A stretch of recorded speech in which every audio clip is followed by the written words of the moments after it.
Options are contracts that give you the right to buy or sell a stock at a set price. Let's break down how they work. Think of an option like a coupon. It gives you the choice to make a trade, but it never forces you to do so.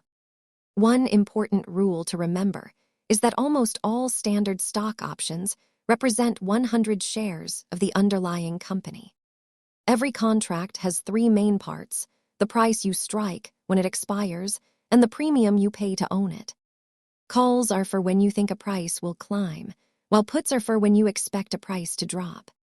Buying options limits your total loss to the premium paid, but the potential gains can be significant depending on the price movement. Regulators consistently warn that, because options can expire worthless, they are considered high risk and require significant research before use. Options can be powerful tools, but always trade with caution. Thanks for watching, and stay educated on your financial journey.